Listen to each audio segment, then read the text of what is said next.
Welcome to the Animation Station Podcast, your home for discussions and debates about all things animation.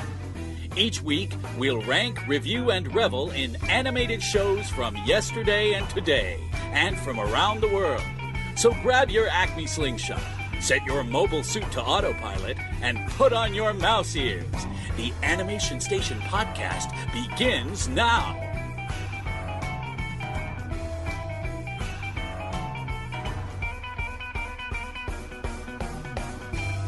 All right, everybody, welcome to another special bonus interview episode of the Animation Station Podcast. I'm Gavin. I'm Josh, and today we have a special guest, Mr. Aaron Roberts. How you doing, Aaron? I'm doing great. Hello, Animation Station Podcast Nation. Thanks so much for joining us. We're really excited about this. Yeah, me too. Now, Aaron, just first off, why don't you tell our listeners, a little bit about yourself, like who you are, what's Aaron? What is Aaron Roberts? Aaron Roberts is a man-child that was born in Memphis, Tennessee, raised in Florida, so his upbringing has been nothing short of colorful. And he raced at the chance to come out to Texas to study theater and the craft of acting. And he somehow stumbled while in the midst of dedicating his life to theater. He stumbled into a voice acting career for Funimation and has been doing that for about 5 years now. Actually, I'm coming up on my this upcoming Thursday. For any of you all who don't know, to give you some context, I don't know if this, I'm probably breaking all the rules, but some context. Guardians of the Galaxy was just released as we're recording this podcast, and I'm going to go watch it on Tuesday night. But on Thursday will be the 5-year anniversary of me getting the news in an email that I was going to be playing my first named role as Sonny in Toriko. Awesome. Yeah. Now, but yeah, I'm an actor. Now, how exactly did you get in? You said you were in in the theater. How did you really get into the voice acting? How did that process come?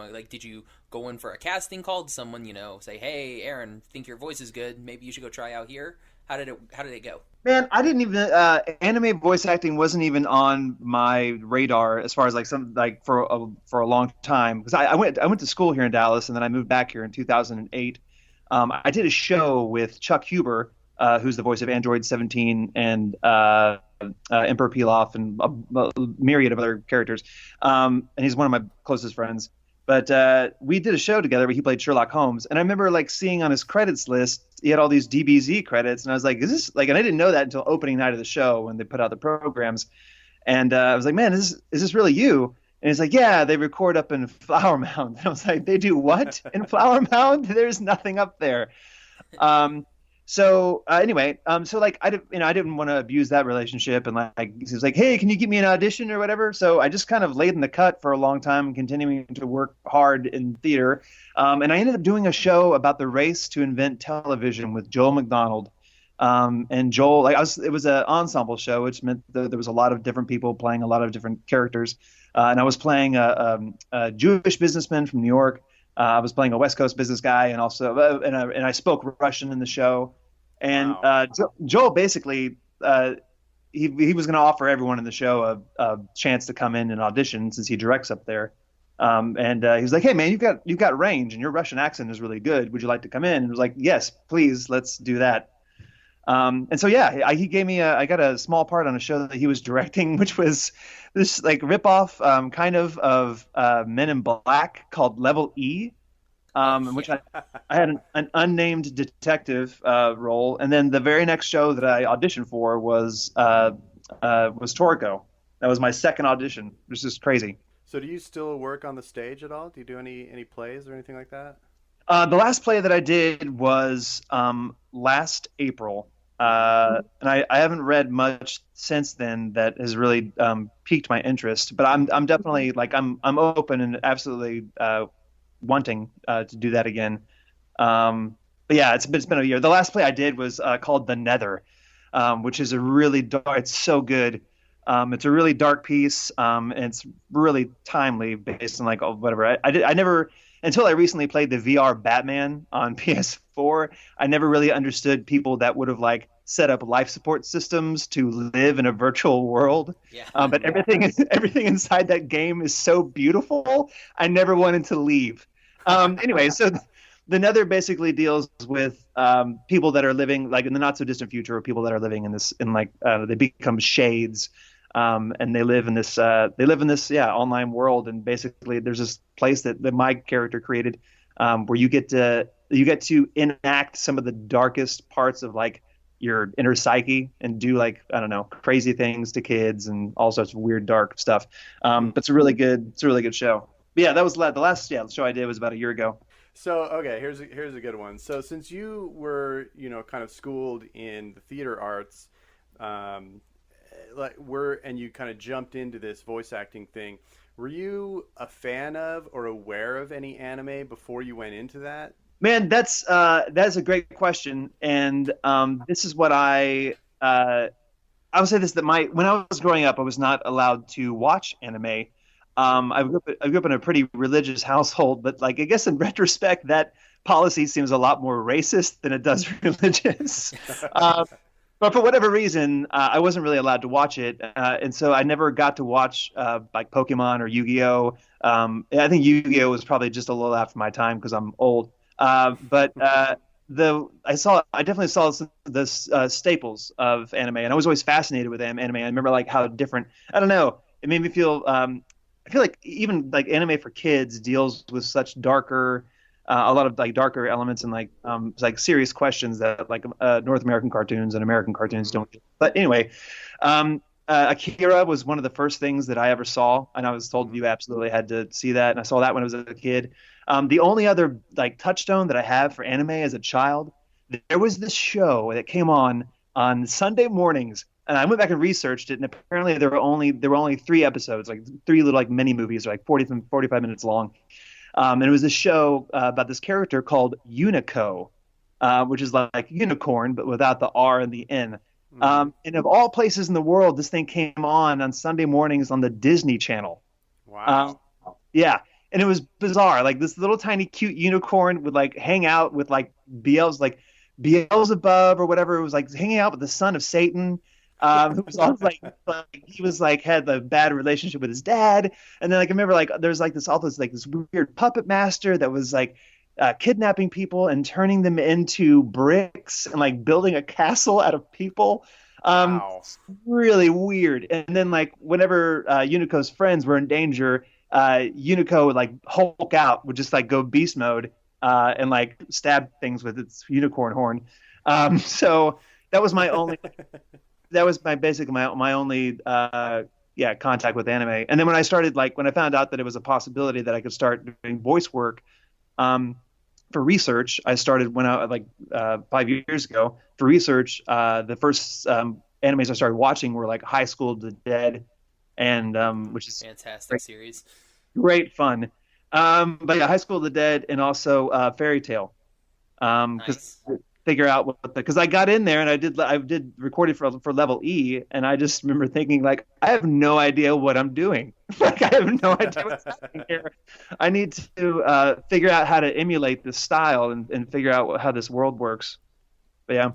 So as part of that, did you ever end up taking any specifically designed courses or training classes for voice acting, or have you just kind of learned on the job? I totally learned on the job. Wow. That's impressive. Yeah, I mean, it's. I guess I've been making voices like my whole life. So there's that. But I mean, as far as like microphone techniques and like, it took me forever to understand the concept of pop breaths, and like every time an anime character turns their head or notices something, there's a. Yeah. And it's like I couldn't get that through my skull. My tiny little actor acorn brain couldn't process that. But yeah, I basically learned on the job, and I'd say that cutting my teeth in the role of Sonny and Toriko, Tyler Walker basically taught me how the anime works, and that was basically, I would say that Sonny and Toriko was my on the job training. Awesome. Now, I will admit I did a little bit of stalking, like when when you reached out to us and said you'd like to come on, so I went in and I was like, okay, let's do some digging on Aaron. And the first thing I noticed was you guys have a picture on your Facebook in front of one of the Disney castles? Yeah, it was Cinderella Castle, right? Cinderella Castle, yeah. Yeah. Yeah. In California. I went out there for a wedding, and I'd never been, like, I grew up in Jacksonville, Florida, which is about 2.5 hours north of Walt Disney World. So I've spent a crazy amount of time down in the Magic Kingdom. Okay. And I guess like Magic Kingdom is the one specific park, and the whole thing is Disney World, but whatever. Right. I'd never been to the one in Los Angeles, and I was so surprised that it was so much smaller and so much more manageable than the other park in Orlando. Yeah. Yeah, definitely. That's the biggest difference between those two experiences. So when was that you went to Disneyland? Back in February of this year. Oh, and that was your first time?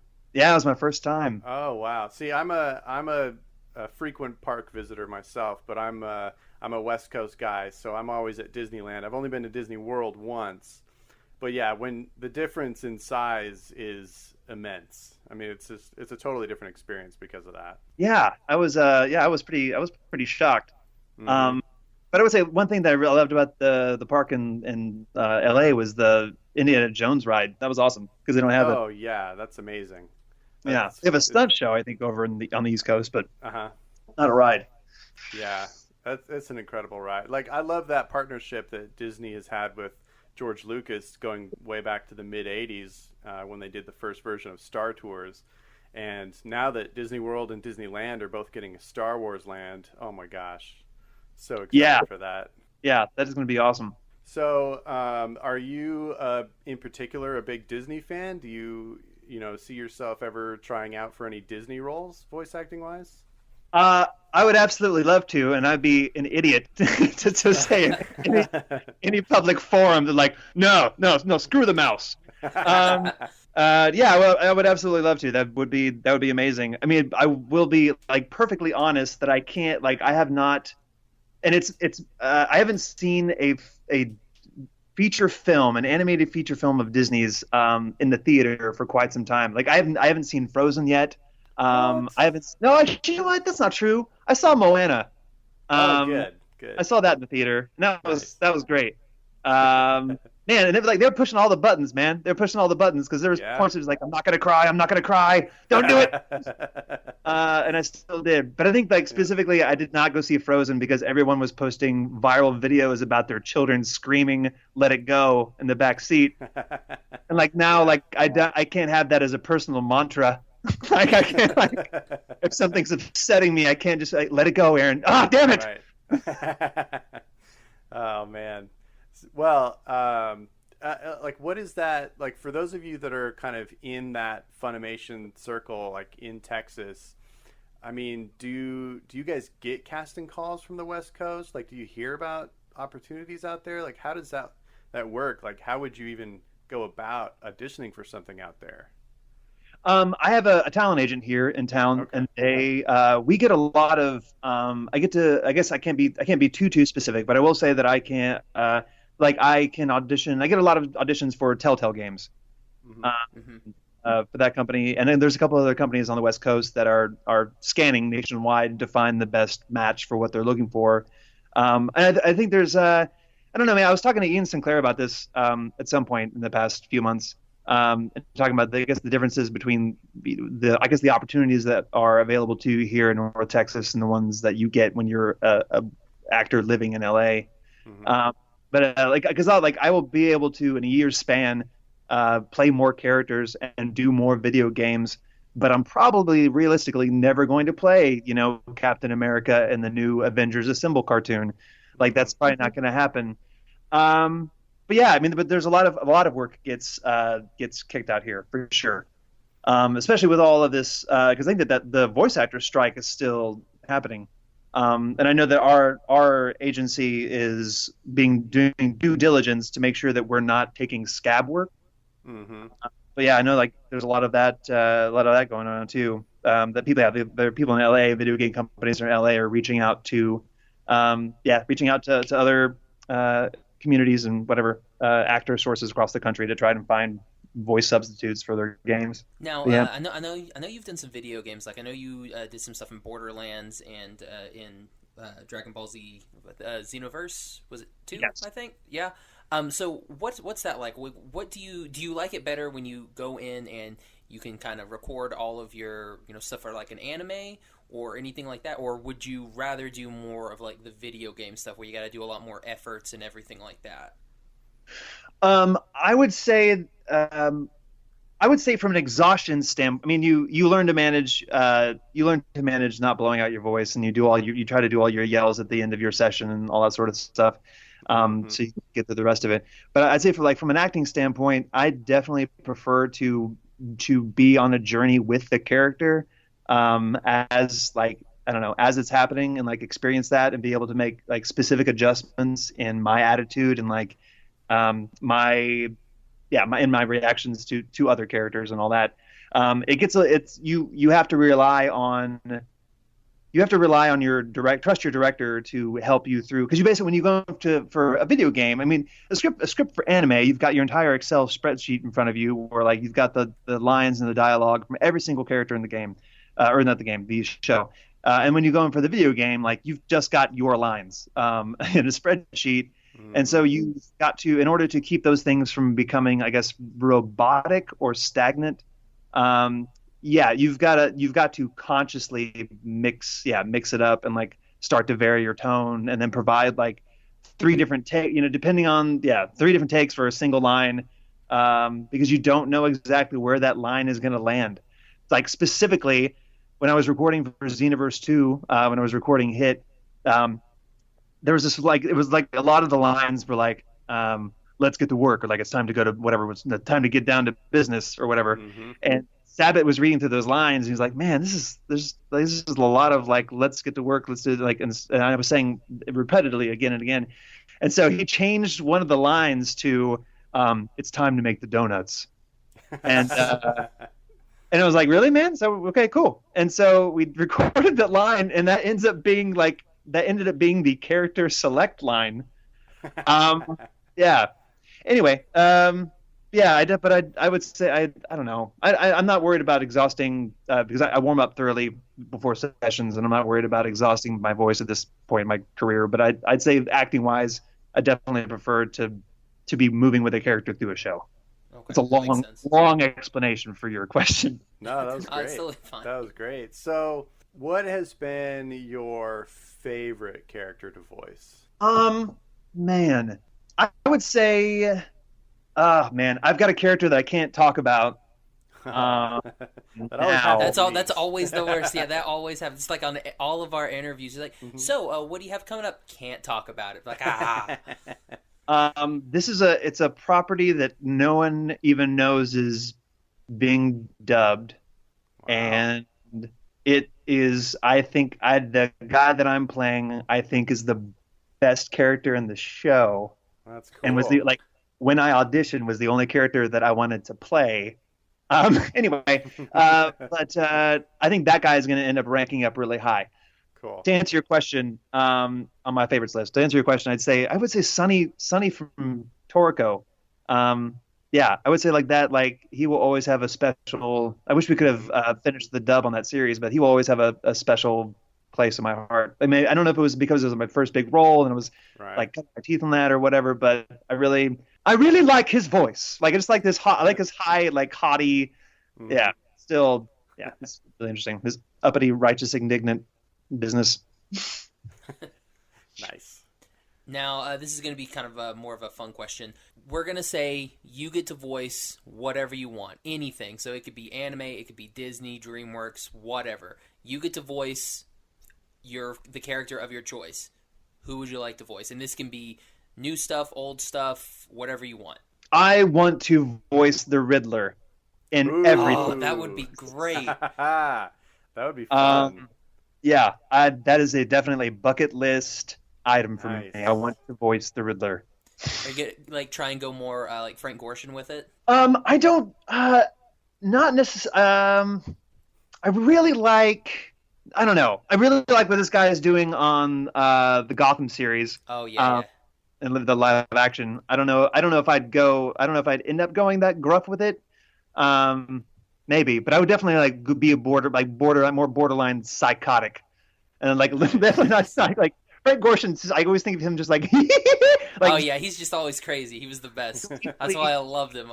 But yeah, I think that like the Riddler is such a fascinating character to me, and he seems like a beaten down dog that has just had enough, and like he's gonna use every ounce of his brain to rub everyone else's nose and poop. So I don't know. I dig that. He seems to me like more of a. He seems to me like maybe the most of that cabal of villains, like the most anti-hero. Right. Maybe not a villain. Like to me seems, I don't know. I guess Poison Ivy has a cause too. That's one of the great things about DC villains in general, and in relation to Batman specifically, is that they all have some sort of, well, maybe with the exception of the Joker, have some sort of cause or like something that they're trying to do. Catwoman's trying to strike, balance. I mean, she's going to take her cut off the top, but she's trying to, make sure that the 1% feels it in their pocketbook. And Poison Ivy's trying to protect the environment. And I don't know.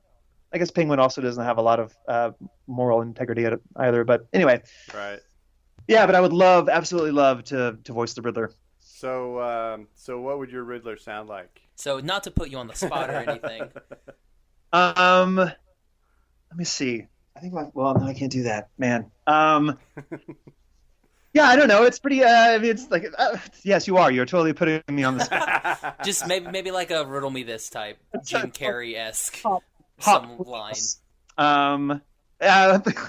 This is a future casting. So when we make the Animation Station video game, instead of like Legos, it'll be Mega Bloks, and we'll do like the Mega Bloks version of the Riddler. That's bizarre. What a bizarre direction to give. I have no idea where that came from. I don't know. Riddle me this, Batman. Like, what has what is it? What's green and has wheels? Grass. I lied about the wheels. Something in that ballpark. I like it. I was trying to derail that. Yeah, you did a good job. Like the moment you said, the moment we did that question, I like when the first one, I'm like, I'm gonna try and derail this. Whatever he says, I'm gonna put him on the spot and make him do it. Mission accomplished. So, are you a big Batman fan? Sounds like it. I am. I think a lot of people. I don't know. I don't know. I don't like a lot of people. Think they're fans, but I don't. They're not. I don't. I'm kind of a. I'm a nut. Nice. Like I was explaining, like someone was bashing. I don't know. Someone was bashing Christopher Nolan. I was out. I was seeing I was seeing a Shakespeare show that takes place in a bar here in Dallas called Shakespeare in the Bar, which a lot of Funimation voice actors do for fun. Because it had like a handful of rehearsals. They get off book on their own, and then they go in this bar and they do the thing. So I was out there at the picnic bench, and this guy was bashing Christopher Nolan's Batman, and he was like, "Oh, and how ridiculous would it be to have the Riddler in there? I mean, it was really bordering on like whatever, blah blah," and engaging in full nerddom. And I said, "Well, I mean, if you look closely, he was in there. There's that guy that is Mr. Reese, who threatens to extort Batman, and Morgan Freeman shuts him down." Yeah. That's basically a placeholder for the Riddler. And he was like, "Oh, that's ridiculous. Why would they do that?" I was like, well, for a true fan, it's there. Yeah. I walked away from the conversation. Nice. But yeah, I'm kind of I was also not allowed, past a certain point in my childhood, I was not allowed to read comic books either. Yeah. And now look at me, Dad. Nice. Yeah, it's really. I've got like a couple. I don't know. I was thinking about this. Like, I got a couple big parts that are coming on the pipeline, and I was like, it's hard. Like, I don't know. You got to focus on the positive. But sometimes I just want to, like, I don't know, flail my arms in the air. It's like, you see, Dad, I was watching cartoons when I was 15, but it's okay now because this is how I make my living. Do you see? But yeah, I remember like coming home from because like when I was in middle school, and man, I think Batman the Animated Series is one of the it's the best. I also love watching the Venture Brothers. The Venture Brothers is sweet sugar candy to me, and one of my favorite things to watch. But yeah, I think the Batman animated series is the best animated series that's ever been created. And there's like crazy dark lessons, and like there's the first two episodes where they, not the first two episodes of the series, but the first two where they introduce Harvey Dent and Two-Face. One of these like bosses is talking about Harvey Dent, and he has this quote that's the brighter the image, the darker the negative. And we're like, which kids show nowadays is providing these golden nuggets of wisdom? Like, I don't know. Maybe they are. Maybe I'm just not watching them. Maybe I need to. But yeah, it's a great. I think that's one of my favorite things to watch. So on the spot again. Can you rank your favorite Robins? Oh man, I point of golly. Hold on. Okay. No, we can wait for this. Cool. Let's come back to that. I feel like I'm going to say something that's gonna like remove half of my fan base. Like no, if you say you don't like one character, then that's totally fine. Because I know I'll lose half the fan base for mine too. Because I mean, I'll just straight up say it. I hate Damian. I hate Damian with a passion. He's garbage. That's interesting. I don't necessarily. Damian. I don't know. I'm okay with Damian. I would say that Stephanie Brown is not my favorite. Maybe. That whole. I don't know. I don't know. I find myself. I think The Dark Knight Returns is such an interesting. I think it's a much more interesting graphic novel than it turned out to be animation, but which is usually the case for a lot of things. Yeah, I would say that she's probably down at the bottom of my list. I think Damian is probably right above her. I think Dick Grayson will always be number one to me. Jason Todd can suck it. And I don't know. I don't like Tim Drake is also okay in my book. But yeah, I really respect. I don't know. I think Dick Grayson will always, and maybe it's because I'm old. But I'm a huge Tim Drake fan. Like he was the Robin that I really kind of started with because I mean he had his own series back in the early 90s. And that's what I read. Like when I was, kind of starting getting into comics, I was reading his stuff. So like to me, he was like I liked him, better than Dick, just because I mean he actually figured stuff out. It's like he's the one who pieces together. Oh hey, these two are totally like Dick Grayson and Bruce Wayne. That's totally Batman and Robin. I mean, yeah. He figures it out. So I'm like, I like this kid. He's smart. Yeah. Who was Tim Drake? When the first, because I used to own all of the alternative covers, but when the first Robin comic books came out, was that Tim Drake? Did they start with Tim Drake on that series? Yeah. That was his first. Yeah, that was the first. Like the Robin series was Tim Drake. Yeah, that's what I thought. Yeah, and then how he meets Stephanie Brown, she was spoiler at the time, and then after he quits for a while, then she becomes Robin, and it's just all kinds of crazy. She was not a good Robin. Yeah. But I don't have any beef with Damian Wayne. I don't know. I mean, he's not nice to Tim, so there's my beef with it. Cool. That's fair. I think it's completely fair. I have no input on this. You have no input? Yeah, you're pointing at me, but you'll notice I've been I was quiet waiting for about you to 5 say minutes something because I don't know Batman very well, honestly. Like I when you said rank your Robins, the only thing that popped into my mind was Chris O'Donnell. That's it. That's all I got. And that's why I shouldn't have asked you. Yeah. I just ruined it. All right, I guess Aaron. Oh, sorry. No. I was going to bring up Joseph Gordon-Levitt as an Easter egg. That was so disappointing. What was that? What was he? His name was like Robin. What was his name? Was it Robin Grayson? It was something weird. Yeah, like he was going around, but like using his middle name, and then when like the very end of the movie, they're like, "Why don't you? Whatever, you should go. Like that's a nice name. You should use it. It's your first name." And he's like, "Well, maybe I will." And like it was Robin on the thing, which they said like Nolan said in an interview before the movie even came out that he thought that the idea of, which I'm sure he was just trying to like make sure no one asked him questions about it, or that he wouldn't spoil the movie. But he's like flat out said that he thought that having Robin in the movie would be ridiculous. Yeah. Wow. But anyway, Nice. so he's just trying to throw people off the scent. Probably. Now, Aaron, is there anything that you have upcoming that you're allowed to talk with us about? Like anything you want to promote? I'm doing a bunch of cons this year. Cool. Yeah, I'm doing a boatload of cons. I'm going to golly, I did Louisiana Anime, which was great in Baton Rouge. I also did AggieCon down in College Station. I'm gonna have a table at ACon. Okay, I was about to ask if you were going to be at ACon because I'm trying to make it down there because a lot of our interviewees are going to be there. So I'm like, it'd be a good time to meet everybody, like face to face. Absolutely. Yeah, that'd be great. I would love that. Yeah, I've got a table there that I'm going to be working, and then I think I'm looking at week after that. I won't say specifically now. I'm going to a con in Virginia, and then I'm going to Animazing, which is in Iowa, and then I'm going to IkasuCon, which is in Fort Wayne, Indiana, which is one of my favorite cons.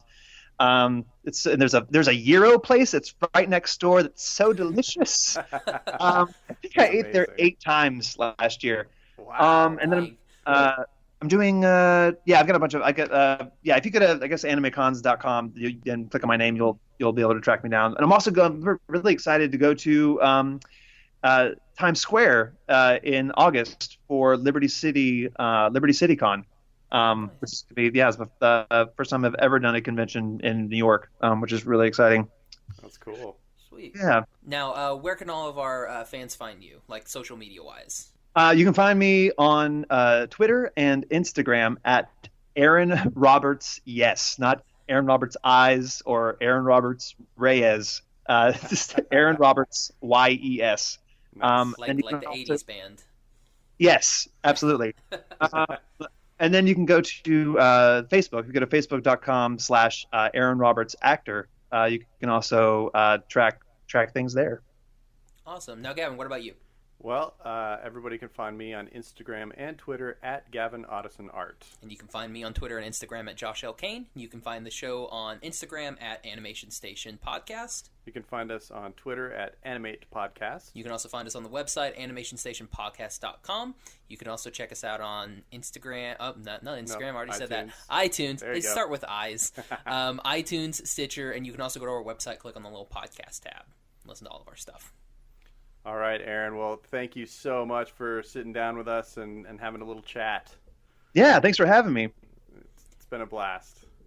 All right. So for the Animation Station Podcast, my name's Josh. I'm Gavin. I'm Aaron Roberts. There we go. Yeah. Just I haven't told any, like, I tried not to tell anybody about this. Like, maybe we'll just wait. We'll just wait until they say it. Josh likes to pause and Exactly. test our guests. Exactly. All right. Thanks again, Aaron, so much. Yeah, thank you. All right. Bye, everybody. Thank you for listening to the Animation Station Podcast. Follow us on Instagram and Facebook at Animation Station Podcast. Follow us on Twitter at Animate Podcast. Subscribe to us on iTunes. And join the conversation at SecretSuperheroClub.com, where you can connect with our podcast friends, Cloud City Cast, Getting Into Comics, and Shaun of the Gathering. Thank you.